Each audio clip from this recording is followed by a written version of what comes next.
You make it seem like I was a bum. I'm in the effing Hall of Fame. Okay, I got three Super Bowls. So what? So what? He's way better than you were. I got to see what you do. You take personal shots. I didn't take a personal shot. You would take a personal Put your shot. glasses back on. Can I finish? So how does an NFL Hall of Famer get here? Behind the fame and fortune and a team of people that tells him what to say and where, so he can hide. A man who climbed from the bottom to the pinnacle of football greatness, only to become just as famous for his explosive outbursts and intense trash talk as he is for his touchdown catches. An agitator and attention seeker who never backs down. He's the NFL's biggest loose cannon. And his most shocking controversy? It was still to come.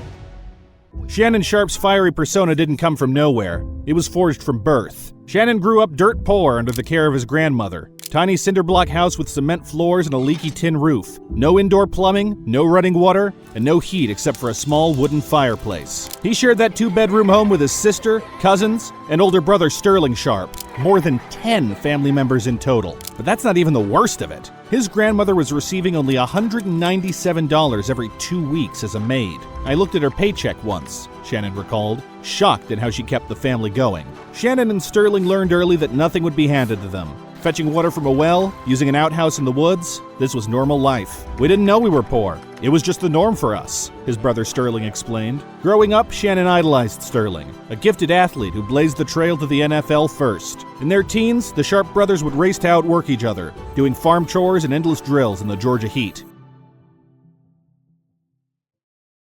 By the time Shannon left Glenville for college, he carried more than just 2 brown grocery bags of clothes. He carried the hopes of an entire family. Savannah State was no football powerhouse. It was a tiny Division II college in Georgia, but that didn't matter. Shannon's wild, loud, in-your-face energy arrived on the campus hungry, loud and proud, to prove himself. Hold on tight and like and subscribe, because if you haven't seen the juice yet on Shannon Sharpe's journey, you know what to do.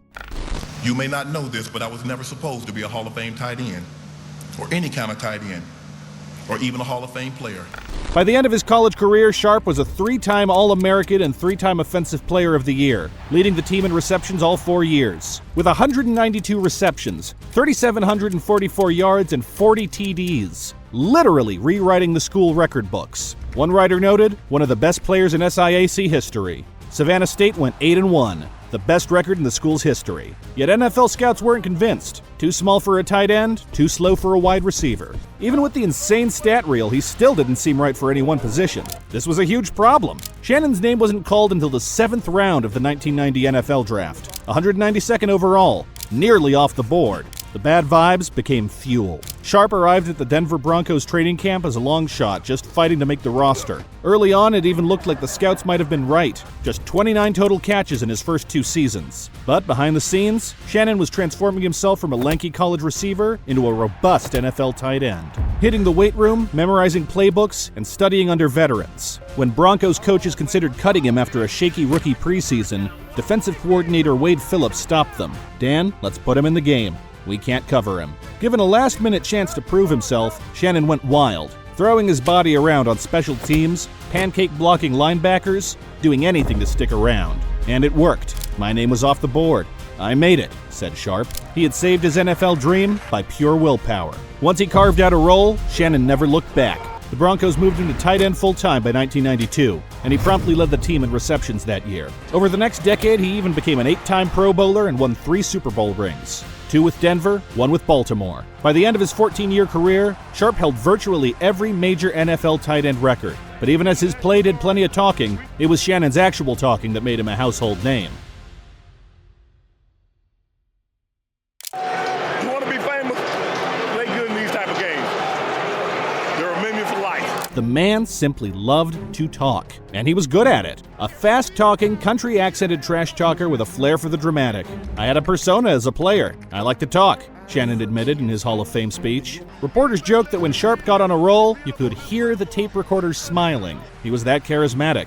Shannon Sharpe carved his name into NFL history not only with Hall of Fame stats, but with a mouth that rarely missed a beat. More than just a tight end, he was a verbal grenade, a trash-talking firebrand whose presence on the field often felt like psychological warfare. He wasn't just trying to win the game, he would break you mentally. like in a legendary fight with Ray Lewis in 2000. During a heated Ravens-Broncos matchup, Sharp taunted Lewis relentlessly, barking insults, mocking his defense, until it nearly exploded into a full-scale brawl. Cameras caught Lewis visibly enraged, teammates restraining him. It was textbook Sharp. Poke your enemy until they explode. That ability to weaponize words became his identity. In a league full of stoic warriors, Sharp was chaos on cleats. But that same energy, the brash confidence, the theatrical trash talk, an animal-like persona, many feared it hinted at something more beneath the surface. Even in his prime, whispers followed him.